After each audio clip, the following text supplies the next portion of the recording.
오늘 주신 하나님 말씀은 마태복음 28장 1절부터 10절까지입니다. 마태복음 28장 1절부터 10절까지입니다. 신약성경 52쪽입니다. 제가 봉독하겠습니다.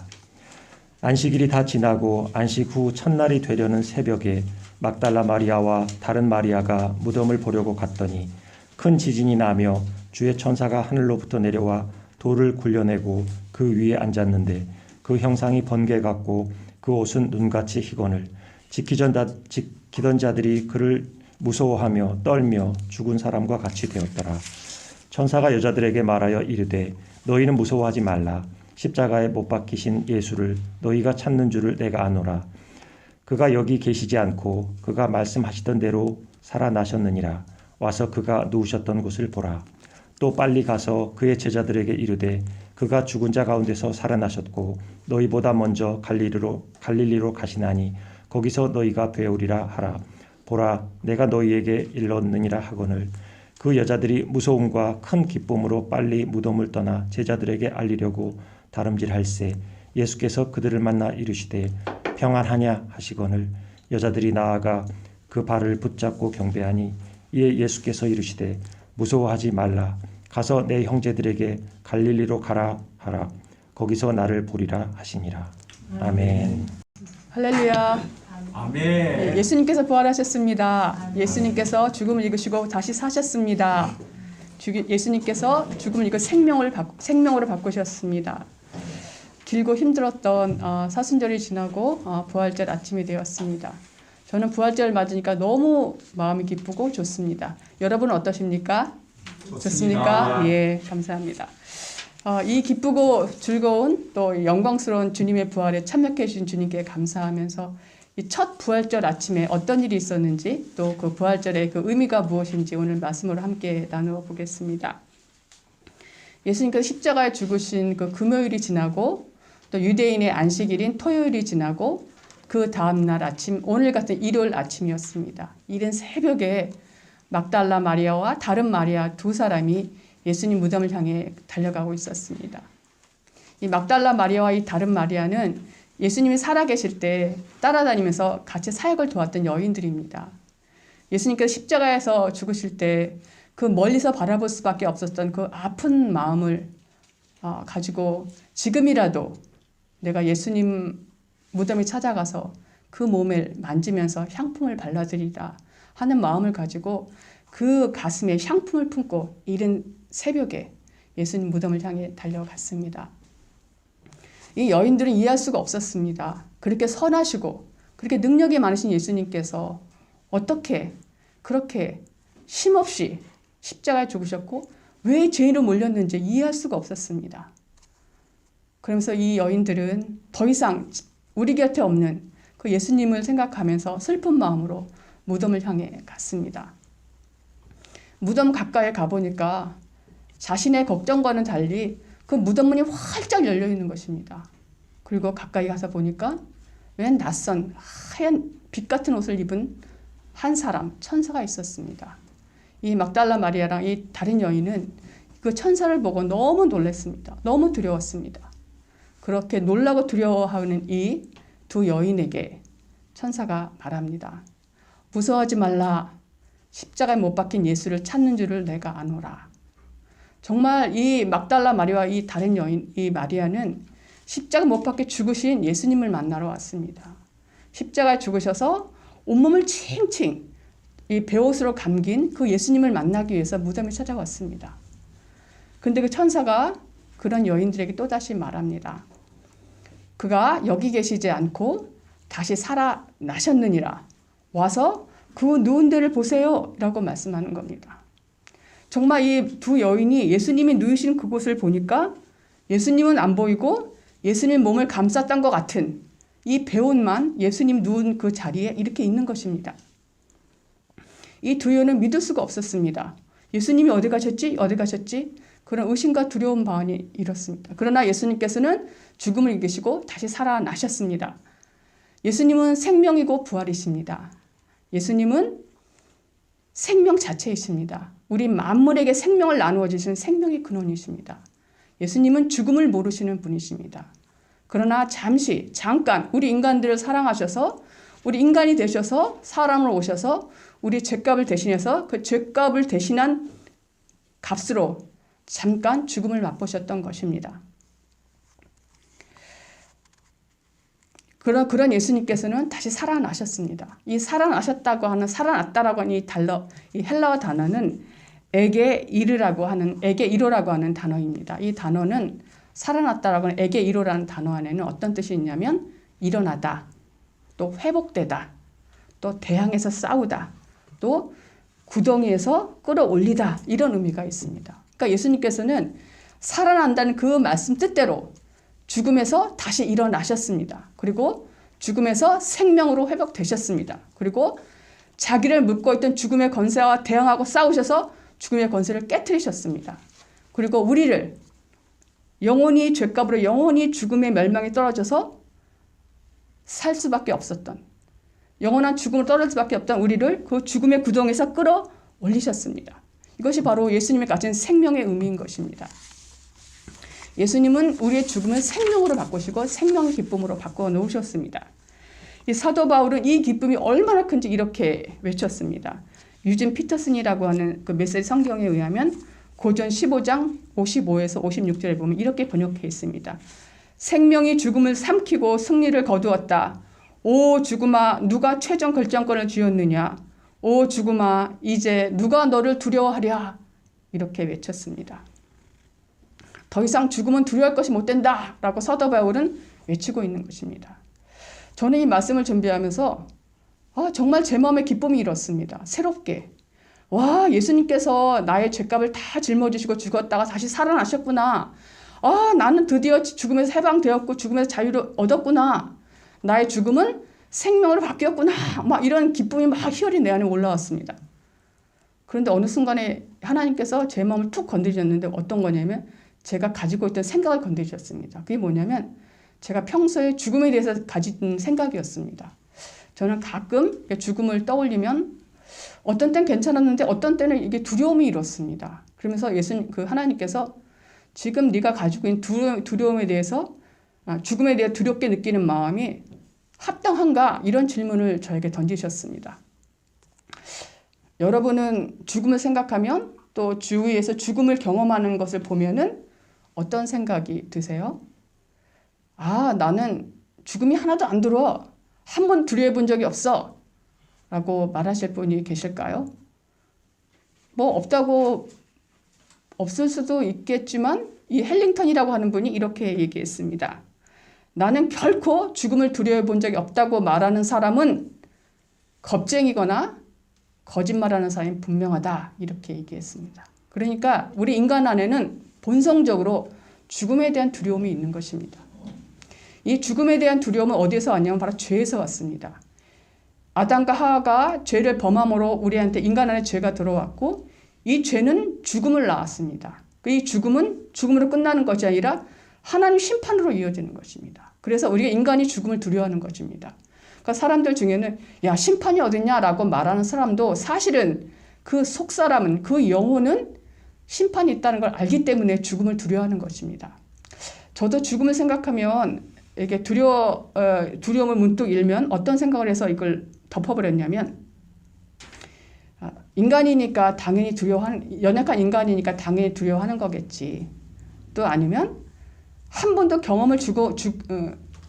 죽음을 경험해 보지 못했으니까 경험해 보지 못한 것에 대해서 두려운 거는 어쩌면 당연한 게 아닌가라는 생각을 하면서 죽음에서 일어난 두려움을 그냥 덮고 지나갔었습니다. 근데 여러분, 믿지 않는 사람, 예수님께서 우리의 그 죄값을 담당하시고 우리를 죽음에서 건지시고 생명을 바꿔놓으셨다 하는 이 사실을 모르는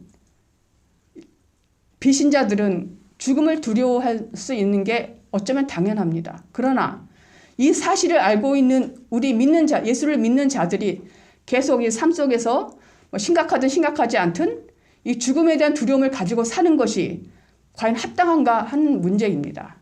여러분은 어떠신 것 같아요?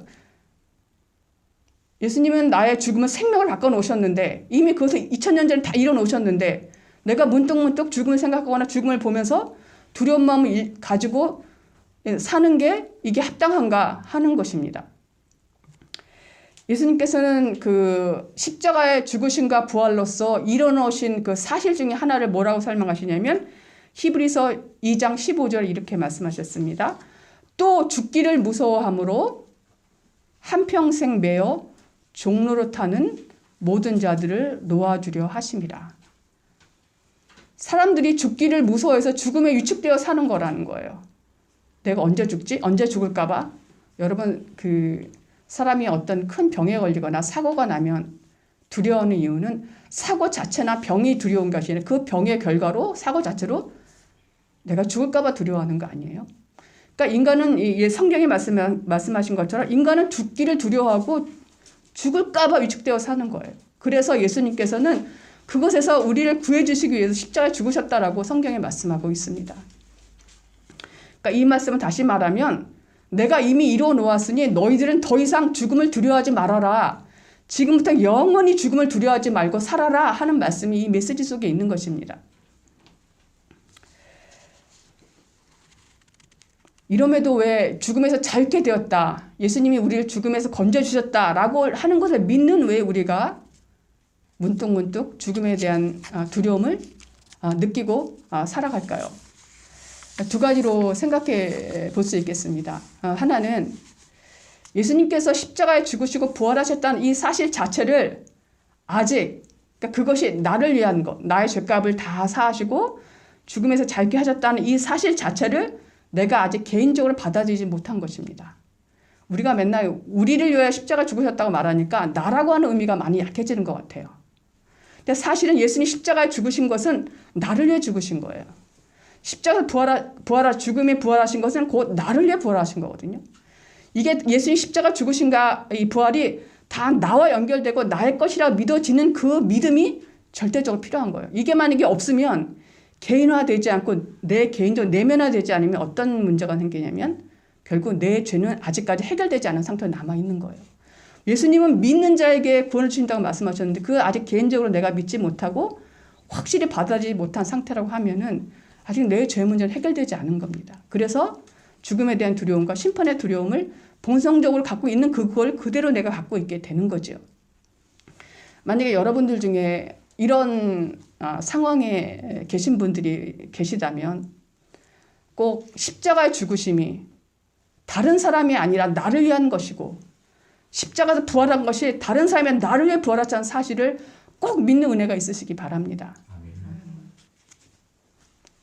하나님께서는 내가 굳이 이렇게 원하지 않는데도 아니면 생각하지 못하고 아니면 예의치지 않은데도 나를 찾아올 수 있으십니다. 그래서 내가 너를 위해 죽었다. 내가 죽은 건 너 때문이야. 내가 부활한 거 너 때문이야. 라고 우리에게 찾아올 수 있으십니다. 그러나 그건 하나님께서 하신 일에 내가 막 그걸 조정할 수는 없는 거잖아요. 하나님을 내가 마음대로 부를 수는 없는 거잖아요. 근데 그런 믿음을 갖는데 가장 좋은 길은 뭐냐면 하나님, 제 믿음이 아직 머리로는 아는데 아직 내 마음에 살아있는 진리가 되었지 못합니다. 하나님 저 불쌍히 여기시고 제가 그 믿음을 가질 수 있도록 주님 저를 만나주세요. 라고 기도하면 예수님은 기쁨으로 우리를 찾아오십니다. 그리고 우리에게 그 믿음을 불어넣어 주십니다. 이 믿음을 가지면요. 세상에 부러울 것이 없고요. 어떤 거하고도 바꿀 수 없는 기쁨을 느낍니다. 그 희열은 말할 수가 없고 온 세상이 찬란해지는 온 세상이 새로워지는 이 만물의 개벽한 것 같은 그 기쁨이 있습니다. 여러분도 꼭 이 기쁨을 누려보시기 바랍니다. 예, 그 두 번째, 왜 우리는 이렇게 예수님의 죽으심과 부활이 나를 위한 것이고 죽음은 생명을 바꿔주는 사실을 내가 믿으면서도 왜 문득문득 이 죽음에 대한 두려움이 있는 것일까? 두 번째 생각해 보면 저의 경우를 대입해 보면 어떠했냐면 저는 예수님이 저를 위해 죽으시고 부활하신 사실을 1도 의심 없이 믿습니다. 그럼에도 이런 죽음에 대한 불안이 저는 제가 심각하고 이러지는 않습니다. 남들처럼 그냥 문득 한번 스칠 때 그런 생각, 근데 하나님은 그런 생각조차도 건드리신 거죠, 저를. 저의 경우를 대입해 보면 주님이 죽음을 생명으로 바꾸셨다. 나를 죽음에서 자유케 하셨다. 이 사실을 저는 어떻게 생각했냐면 죽음이니까 그냥 장차 있을 일을 생각한 거예요. 내가 죽은 게 아니니까 장차 내가 죽음의 자리에 이르렀을 쯤에 그 은혜가 내가 필요한 거라고 생각했었어요. 그 은혜를 그때 가서 내가 누린다고 생각했지 지금 여기서부터 내 삶의 여기서부터 그 진리를 내가 누려야 한다는 것이라고 생각하지 못했던 거예요. 그러니까 이 하나님께서 이루신 이 사실이 내 삶과 분리되어 있었던 거죠. 예를 들면 예수님께서 아무것도 염려하지 말라라고 말씀하셨잖아요. 아무것도 염려하지 말라라는 이 말씀은 내가 정말 문제가 생겨서 염려가 있을 때, 염려가 생길 때만 그 말씀을 내가 붙잡아야 되는 말씀이냐? 그게 아니라 문제가 있든지 없든지 염려할 수 있는 일이 있든지 없든지 그냥 우리는 매일의 삶 속에서 그 말씀의 안에 거하며 살아가야 되는 거잖아요. 그래요, 안 그래요? 그렇잖아요. 그죠? 근데 예수님께 십자가에서 죽으시고 부활해서 이뤄놓으신 우리의 죽음에서 자유케 하신 이 은혜는 꼭 죽음의 자리에 가서만 내가 끌어쓰려고 하는 그런 생각이 제한이 있었던 거예요. 그래서 지금 삶에서 적용하지 못하고 있던 거죠. 그러니까 제가 뭐 인간이기 때문에 연약해서 죽음을 경험해 오지 못하기 때문에 두려워서가 아니라 이 확실한 사실을 지금 현재 내 삶 속에서 끌어다가 쓰고 있지 못했기 때문에 두려움을 느꼈다라는 것을 제가 하나님께서 깨닫게 하셨습니다. 그러니까 주님께서 죽음을 생명으로 바꾸신 이 사실은 오늘 내가 끌어다 써야 될, 내 삶에 잘 끌어다 써야 될 바로 은혜였던 것입니다. 그래서 예수님을 믿는 사람은 바로 지금 이 순간부터 생명의 기쁨을 누리고 살아갑니다. 아멘. 언젠가 죽어서 느끼는 그런 죽을 자리에서 내가 받는 걸 쓰는 게 아니라 지금부터 끌어당겨 쓰는 것입니다. 이것이 바로 예수의 부활을 경험한 신앙이라고 하는 거죠. 이화선이라고 하는 그런 연예인이 계신데 제가 새롭게 하소서의 간증을 좀 들었습니다. 근데 이화선이라고 하는 분이 여동생이 계신데 나이는 뭐 나오진 않았지만 그분의 여동생이니까 한 30대 정도 되지 않았을까 하는 생각이 드는데 그 여동생 2년 전에 췌장암으로 돌아가셨습니다. 30대 정도 되신 것 같은데 근데 그 여동생 췌장암으로 돌아가셨는데 돌아가시기 그 마지막 그 기간쯤에는 육체적으로 아주 힘드셨다고 합니다. 그래서 어느 정도 힘드셨냐면 이분의 표현에 의하면 산송장 같았다. 그러니까 이 뼈하고 이 가죽만 남은 그런 산송장 같은 그런 상태에 이르렀습니다. 그래서 어느 날 이 이화선 자매가 동생을 보기 위해서 새벽같이 병실로 갔는데 이 병실에 아침 햇살이 이게 환하게 비춰들어오고 있었습니다.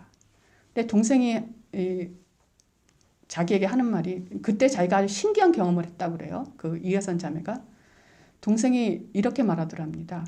언니, 나 요즘에 너무너무 행복하다.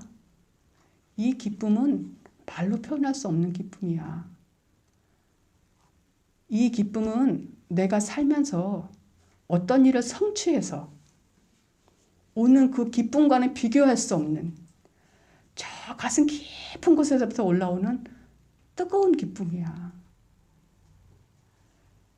나는 언니가 살면서 이 기쁨을 맛봤으면 좋겠어. 하고 얘기하면서 하나님이 나와 함께 계셔. 라고 말을 했다고 합니다. 여러분, 예수님 안에서의 죽음은 두려운 것이 아니라 오히려 기쁨이었어요. 예수님 안에서의 죽음은 그 죽음 안에 생명의 기쁨이 있고 기쁨이 배어있는 죽음이었어요. 저는 여러분 죽으면서도 기쁠 수 있다는 걸 여러분 이해할 수 있으시겠어요? 하나님이 우리에게 한번 허락하신 이 죽음 안에 기쁨이 스며 있다. 기쁨이 배어 있다. 이게 뭔지 아시겠어요? 하나님께서는 이 온 세상 만물에 기쁨으로 가득 채우셨어요.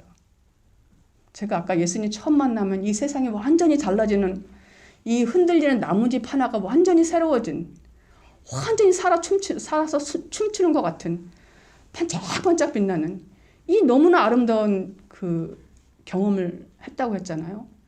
그 하나님의 세계는 기쁨의 세계예요. 하나님 기쁨 안에 죽음 안에조차도 기쁨을 숨겨놓으신 거예요. 그래서 우리 예수님 안에서의 그 죽음은 두려운 것이 아니라 생명의 기쁨이 있는 거, 그 안에 기쁨이 있는 거예요.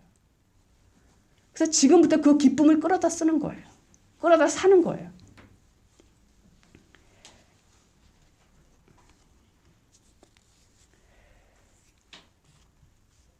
우리가 이 진리를 꽉 붙들어야 돼요. 언젠가 죽음의 자리에서 내가 죽음에 자유케 되겠지? 이것이 아니라 오늘 지금 이 자리에서부터 우리가 이 진리를 꽉 붙잡는다면 예수님께서 우리를 죽음에서 자유케 하셨다. 우리의 죽음은 죽음이 아니라 생명으로 넘어가고 또 다른 하나님과 삶으로 넘어가는 거다 하는 이 사실을 오늘 내 삶에서 적용하고 살면은 우리의 모든 삶은 다 기쁨인 거예요. 기쁨으로 충만한 삶을 살아갈 수 있게 되는 것입니다. 그래서 죽음은 더 이상 두려운 존재가 아니라 죽음조차도 기쁨으로 바뀔 수 있는 부활의 삶을 우리가 살아가게 되는 거죠.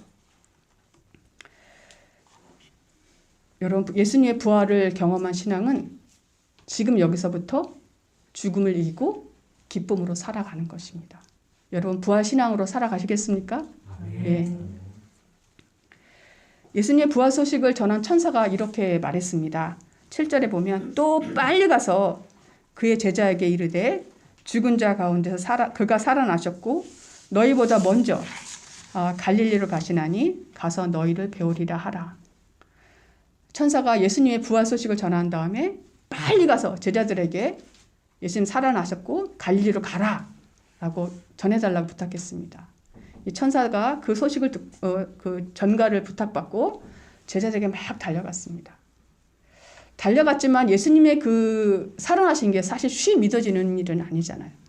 죽은 분이 어떻게 살아나지? 이런 의심 반, 두려움 반, 또 살아생전의 예수님의 그 능력을 보면 살아날 수 있을 것 같기도 하고, 또 사랑하는 주님이 살아나셨다고 하니까 기쁨도 있고, 그래서 의심과 두려움 반, 기쁨 반의 마음을 가지고 막 제자들에게 달려갔습니다. 그런데 달려갈 때 예수님께서 그들을 앞에 나타나셨습니다. 9절 한번 읽어보실까요? 시작. 예수께서 그들을 만나 이르시되 평안하냐 하시거늘 여자들이 나아가 그 발을 붙잡고 경배하니. 여자들이 깜짝 놀랐어요. 예수님이 갑자기 탁 나타난 거예요. 와, 천사의 말을 듣고 있었지만 갑자기 탁 나타났을 때 그 두려움과 놀람과 무서움은 여러분 짐작이 되시죠? 탁, 여러분 우리 가족 중에 만약에 돌아가신 부모님이나 무슨 어머니나 아버지가 갑자기 탁 나타나면 여러분 어떠겠어요? 감정이. 좋은 거 이전에 너무 놀랄 거 아니에요. 이게 정말이 아니야 이렇게 될 거 아니에요. 이 마리아가 이 두 여인의 감정이 그런 감정이었을 거예요. 그래서 이 여인이 너무 놀라가지고 팍 이렇게 예수님 발 앞에 엎드렸습니다. 엎드려서 뭐 했다 그래요? 경배 말고 그 앞에 뭐라 그래요? 예수님 말씀하신 거 말고 여자들이 그 발을 콱 붙잡았다 그랬잖아요. 여자들이 예수님 발을 일부러 잡았는지 그냥 이렇게 엎드리면서 그냥 엉겹결에 이렇게 나도 모르게 잡았는지 모르겠지만 분명은 발을 잡았다는 거예요. 여러분 이 여인들이 예수님 발을 딱 잡고 무슨 생각을 했을 것 같아요? 예? 무슨 생각을 했을 것 같아요? 그냥 아무 생각이 없었을까요? 예수님 발을 딱 만지면서 예수님이 유령이 아니네. 예수님이 살아나셨네. 예수님 몸이야. 예수님 살아나셨어. 그래서 발을 붙잡으면서 예수님 살아나셨다는 게 실감이 되면서 마음이 믿어진 거예요. 이 속마음을 예수님이 아셨어요. 읽으셨어요. 그래서 예수님 뭐라고 말했냐면 무서워하지 말라라고 말씀하셨어요. 여인들은 예수님의 발을 붙잡고 예수님에 대한 그 살아나신 것 실감이 났고 그게 믿어졌어요. 도마도 마찬가지예요. 도마도 요한복음 보면 이렇게 돼 있잖아요. 도마가 예수님의 그 상처난 손을 보고 그 상처난 손 안에 손을 넣어보고 허리도 넣어보고 내가 믿겠다라고 말했잖아요. 그때 예수님이 나타나셔서 그래 네가 말대로 한번 해봐라 라고 이렇게 대어주시잖아요. 그러고 나서 뭐라고 말씀하셔요? 네가 본고로 믿느냐? 보지 않고 믿는 자가 복이 또다 말씀하시잖아요. 예수님의 이 말씀이 뭐예요? 예수님 이 말씀이 무슨 뜻이에요? 본고로 믿느냐? 보지 않고 믿는 자가 복이 또다. 이 말씀이 무슨 말씀이세요? 도마야, 네가 나를 보고 만지고 믿는구나. 그래. 그렇지만 그 믿음을 넘어서라. 이 말입니다. 보고 믿는 믿음, 잡고 믿는 믿음을 넘어서라. 거기에 머무르지 마라. 이 말씀이신 거예요.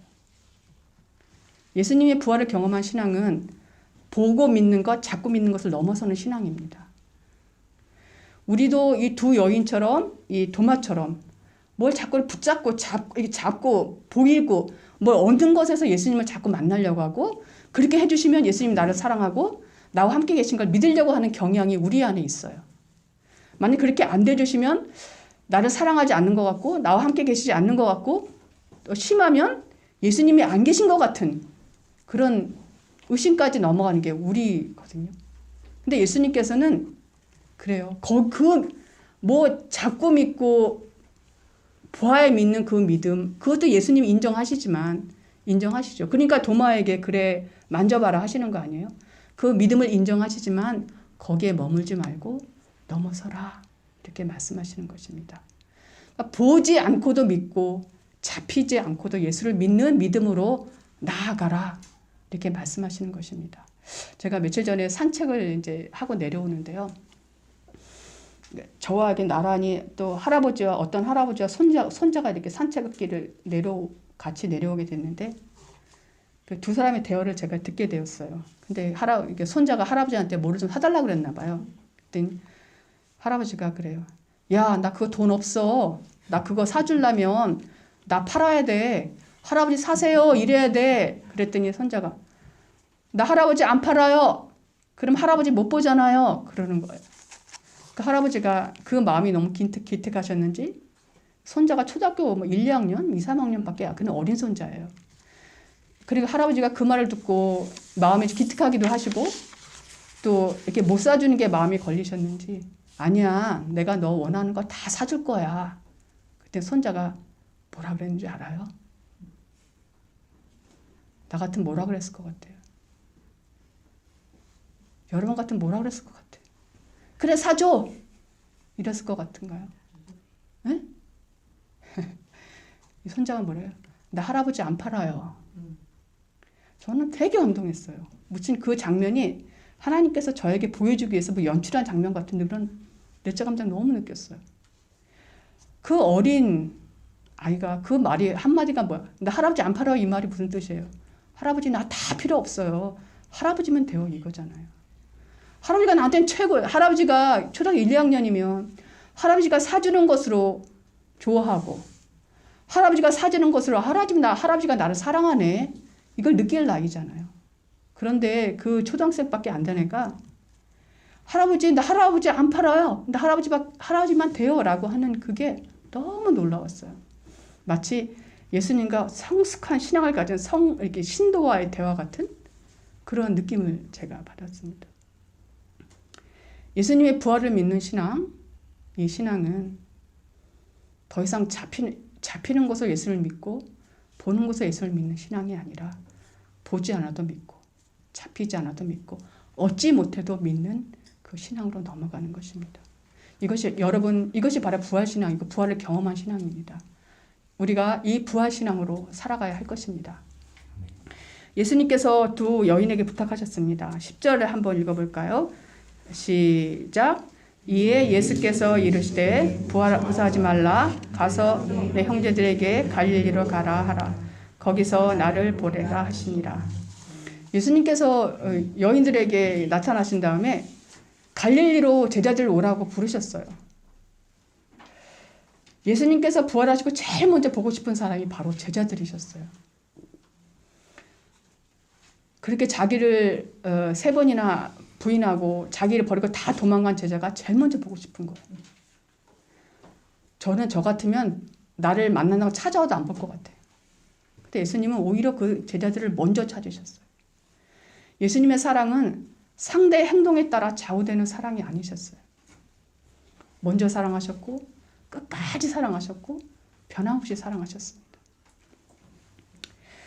부활하신 예수님께서 제자들을 갈릴리로 부르시고 갈릴리로 찾아가셨습니다. 제자들이 그날에도 한 마리 고기도 잡지 못했습니다. 예수님께서 그거를 보시고 제자들에게 많은 물고기를 잡게 하시고 그것을 통해서 내가 지금 너희와 함께 갈릴리에 있다라는 것을 사인을 보내셨습니다. 그것을 알아차린 이 베드로가 배에 벗어두었던 겉옷을 걸쳐 입고 풍덩하고 차가운 갈릴리 바닷속으로 떨어져서 헤엄쳐 예수님께로 막 달려왔습니다. 예수님께서는 베드로가 그렇게 그 차가운 그 갈릴리 바다를 헤엄쳐 오는 베드로를 멀리서 지켜보셨습니다. 그리고 그들이 다 왔을 때 예수님께서는 그 제자들의 배고픈 걸 아시고 미리 준비하신 구운 떡과 생선을 제자들에게 나눠주시면서 그들의 허기를 채워주셨습니다. 다 먹고 나시자 예수님께서 베드로에게 물으셨습니다. 네가 이 사람들보다 나를 더 사랑하느냐? 라고 물으셨습니다. 그러자 베드로가 이렇게 대답하죠. 주님 그러하이다. 내가 주님을 사랑하는 줄을 주님께서 아시나이다. 이렇게 대답합니다. 여러분 베드로의 대답이 놀랍지 않으세요? 네가 나 사랑하냐 물으면 네 사랑합니다. 그러면 될 것 같은데 그걸 끝나면 될 것 같은데 그게 끝나는 게 아니라 내가 주님 사랑하는 거 내가 주님 사랑하는 거 주님이 아십니다라고 된 거예요. 베드로는 부끄러웠지만 예수님을 배반한 그 제자가 부끄러웠지만 그래도 내 안에 예수님을 사랑하는 마음이 있다는 것을 예수님이 안다고 믿었어요. 예수님도 그걸 아셨어요. 베드로에게 그 질문을 던지시면서 베드로 안에 죄책감으로 눌려있던 죄책감에 덮여있던 그 사랑을 다시 일깨우시고 다시 새롭게 아주 깊게 해주신 거예요. 그 고백을 통해서 죄책감도 씻어주시고 사랑도 다시 일깨워주시고 새롭게 해주시고 또 그 다음에 내 양을 먹이라 하면서 사명까지 맡겨주셨습니다. 여러분 예수님께서 그 제자 그 베드로에게 그냥 베드로의 그 죄책감을 씻어주는 것만을 주님이 원하셨다면 내 양을 먹이라, 내 양을 치라 라는 말까지는 하지 않으셔도 되셨어요. 그러나 예수님께서 내 양을 먹이라 라고 말씀을 나가신 것은 이유가 있는 거죠. 그리고 내 양을 먹이라 하시기 전에 네가 나를 사랑하느냐라고 물으시고 그 사랑을 새롭게 하시고 일깨워 주신 것에는 의미가 있어요. 내 양을 먹이라보다 내가 나를 사랑하느냐를 먼저 물으신 이유가 있다는 거죠. 여러분 왜 이걸 먼저 확인하시고 양을 맡기셨을까요?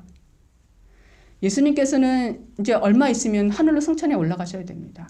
그러면 이 복음을 제자들에게 맡기기로 하셨어요. 이 갈릴리 바다는 예수님께서 베드로를 처음 부르신 곳이에요. 내가 사람 낚는 어부가 되게 하리라. 이게 사명을 처음 부르신 곳인데 그 사명을 다시 새롭게 하고 맡기시기 위해서 갈릴리를 부르셨는데 그 사명 전에 이 사랑을 확인하신 것은 사랑이 사명보다 우선되기 때문입니다. 사랑이 사명보다 먼저이기 때문이에요. 모든 일에는 사랑이 있어야 그 일을 감당할 수 있습니다. 사랑만이 예수님의 사명을 감당할 수 있다는 거죠. 사랑이 없이 하는 일에는 한계가 있어요. 내가 원하는 것, 원하는 자리는 쓰지만 원하지 않는 자리까지는 내가 갈 수 없어요. 거기까지 갈 힘이 내게 없는 거죠.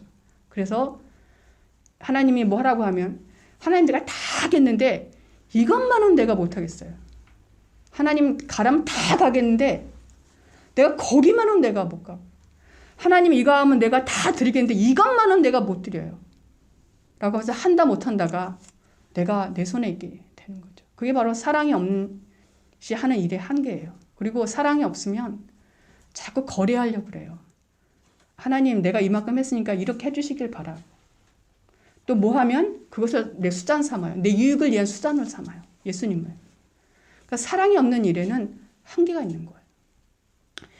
우리가 인간적으로 볼 때도 부모의 사랑을 잘 깨닫고 철이 든 자식은 부모가 이거 해라 저거 해라 말할 필요가 없어요. 그냥 스스로 알아서 부모를 보살펴주고 부모가 말하지 않는 것까지도 하고 그렇게 열심히 하고도 늘 부족하게 여기고 늘 부끄럽게 여겨요. 더 잘하지 못하는 가슴 아파 여기잖아요. 생색도 안 내요. 마땅히 할 일을 한 거지 자식이 부모에게 마땅히 할 일을 한 거지 그걸 자랑하고 삼지 않아요. 그러나 부모의 사랑을 깨닫지 못하는 철이 좀 덜 든 자식들은 부모가 뭐 시키면 그건 하기는 합니다. 내가 할 만한 것, 내가 하고 싶은 건 잘해요. 그러나 내가 하고 싶지 않은 거, 내가 원치 않은 거 하면은 투덜투덜대고, 부모가 뭐 하나 시키려면 눈치를 봐야 돼. 얘가 내가 부탁을 들어줄까 안 들어줄까 눈치를 봐야 돼요. 그리고 막 설명하고 설득해야 돼요. 이런 거라는 거죠. 그래서 예수님께서는 이런 연약함을, 우리의 연약함을 아시기 때문에 베드로에게 사명을 맡기시기 전에 사랑을 먼저 확인하신 것입니다. 믿음의 사람들은 예수님을 위해서 예수님 기뻐하신 일을 많이 행하기를 원합니다. 그러나 예수님에서 무언가를 행하기 이전에 우린 예수님에 대한 사랑을 키워나가셔야 돼요. 그래야 그 사랑의 바탕 안에서 예수님 뜻대로, 예수님 원하는 대로 우리가 섬길 수 있는 거죠. 예수님의 사랑하는 것만큼 우리는 예수님을 섬길 수 있다. 이것이 서로 비례해 간다 하는 거죠. 그러면 여러분, 내가 예수님의 사랑을 어떻게 키워갈 수 있을까요? 내가 예수님의 사랑을 어떻게 키워갈 수 있을까요? 이건 막연하지도 않고 어려운 것도 아닙니다. 뭐냐면 예수님의 사랑이 기록된 성경을 묵상하는 것입니다. 혹시 여러분 중에 성경을 묵상하는 방법에 대해서 혹시 알고 싶은 분이 계시면 이 목사님께 말씀드리면 그 자료를 드릴 수도 있을 것입니다. 그래서 예수님의 사랑을 성장시키는 가장 좋은 방법은 성경을 묵상하는 방법이에요. 왜냐하면 성경 안에는 예수님이 나를 얼마나 사랑하셨는지가 가득 차게 기록되어 있기 때문입니다. 근데 성경을 묵상할 때 눈으로 읽는 것에는 부족해요. 성경을 한 절 한 절, 한 단어 한 단어를 주의를 기울이면서 묵상을 하게 됩니다. 그러면 예수님은 이런 분이야, 예수님의 사랑은 이래라고 생각했던, 내가 기존에 생각했던 그런 예수님이 아니라 전혀 다른 예수님, 전혀 새로운 예수님을 내가 만나게 되는 거예요. 그때 십자가에 죽으신 예수님이 나를 위한 것이구나, 부활이 나를 위한 것이구나, 처절히 정말 기쁨으로 그것을 깨닫게 되고요. 나는 너의 영원한 기쁨이야. 나는 너의 영원한 노래야. 나는 너의 영원한 친구야. 하는 이런 음성이 들려와요. 나는 너의 영원한 친구야. 나는 너의 영원한 기쁨이야. 나는 너의 영원한 노래야. 네가 지치고 힘드니? 네가 갈 바를 알지 못하니? 나는 너의 지팡이야. 나를 짚고 따라가. 네가 갈 바를 알지 못하니? 나는 너의 등불이야. 나를 따라와. 하는 주의 음성을 듣게 되는 것입니다.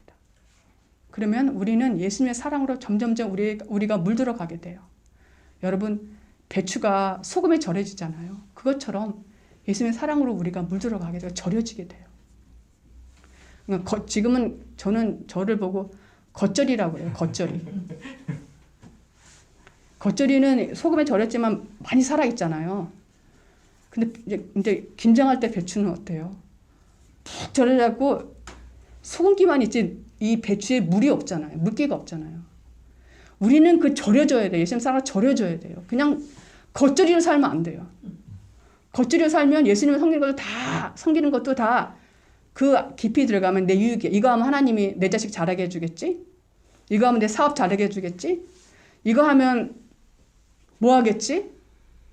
또 이거는 하지만 이거는 못해. 이렇게 우리가 예수님을 섬기게 된다는 거예요. 우리는 겉절이가 되지 않고 절여지는 신앙이 돼야 돼요.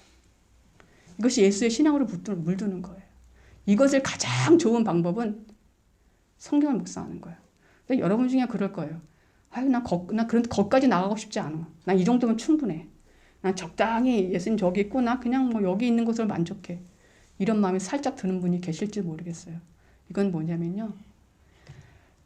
정말 기쁜 기쁨을 놓치겠다 나는 이 생각에. 그냥 나는 요만큼 그냥 적당히 세상적인 여러분 예수님 만나면요. 세상적인 기쁨과 비교할 수 없는 온 세상을 다 줘도 안 바꿀 만한 기쁨. 이 기쁨을 누려요. 예수님은 다 우리가 예수님만 사랑하려고 하면 공짜가 아니고요. 천배, 만배, 억만배 기쁨으로 우리를 채워주십니다. 이것이 예수님의 부활을 갈릴리는 예수님의 사랑을 일깨우고 예수님의 사랑을 새롭게 하는 자리가 갈릴리입니다. 그래서 이 제자들을 예수님께서 오라고 하신 것입니다. 여러분에게는 예수님의 사랑을 이렇게 일깨우고 새롭게 하는 갈릴리와 같은 자리가 있으세요? 날마다 규칙적으로 이 사랑을 묵상하고 씹어보는 그런 여러분의 갈릴리가 있으세요? 만약에 여러분이 주일에 한 번 예배드리는 거 만족한 신앙이라고 하고 이 신앙을 전부라고 여기면 여러분은 갈릴리를 찾으셔야 돼요. 예수님은 갈릴리에서 제자들에게 떡과 생선을 구워주고 준비하시고 그들의 배고픔을 채워주셨습니다. 근데 예수님께서는 오늘 우리에게 영적인 배고픔, 영적인 허기를 채워주시기 위해서 우리를 기다리고 계십니다. 예수님의 부활을 경험한 신앙은 내가 이미 알고 있는 예수님, 내가 이미 알고 있는 예수님의 사랑에서 머물지 않습니다. 더 새로운 사랑, 더 다른 사랑을 체험하러 계속 그 기쁨을 계속 찾아서 가는 자가 바로 예수님의 부활을 경험한 신앙입니다.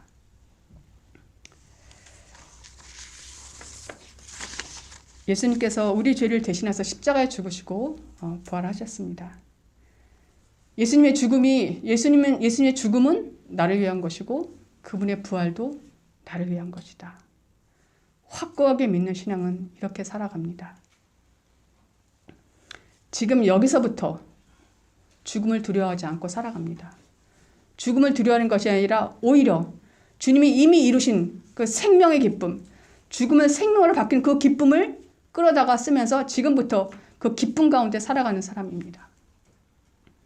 그리고 예수님의 그 부활을 경험한 신앙은 손에 잡히지 않아도 믿고 보이지 않아도 믿고 얻지 못해도 믿는 믿음으로 나아갑니다. 믿음으로 넘어갑니다. 그런 믿음으로 살아갑니다. 그리고 예수님의 부활을 경험한 신앙은 내가 알고 있는 예수님과 그 사랑에 머물지 않고 더 깊고 더 새롭고 더 반짝이고 더 살아있는 그 예수님의 신앙을, 그 예수님의 사랑을 맛보기 위해서 나의 골방, 나의 갈릴리로 찾아가는 신앙입니다. 우리가 이렇게 살아가면 예수님께서 막달라 마리아에게 나타나신 것처럼 우리의 삶의 곳곳에 살아서 부활하신 예수님을 경험하게 되실 것입니다. 기도하겠습니다. 하나님 아버지 감사합니다. 우리 죄를 위해서 아들 예수님을 보내주시고 하나밖에 없는 아들을 우리를 위해서 생명을 버리게 해주신 주님. 그 주님의 그 사랑과 그 부활이 죽으심이 오늘 나 자신을 위한 것임을 우리 한 사람 한 사람 꼭 믿는 믿음으로 인도해 주시옵소서. 그래서 그 믿음으로 정말 우리가 죽음을 두려워하지 않고 지금 여기서부터 죽음을 두려워하지 않고 주님께서 이루신 생명의 기쁨을 누리며 살아가게 해 주시옵소서. 또한 붙잡는 것을 믿지 않게 하시고 잡지 않아도 믿고 보이지 않아도 믿고 얻지 않아도 믿는 믿음으로 살아가게 해 주시옵소서. 또한 주님의 사랑에 머물지 않게 하시고 더 새로운 사랑으로 찾아나가는 갈릴리 향해 나가는 나의 골방이 있는 그런 신앙으로 살아있는 신앙으로 더욱더 살아가게 해 주시옵소서. 우리 주 예수 그리스도 이름으로 기도합나이다. 아멘.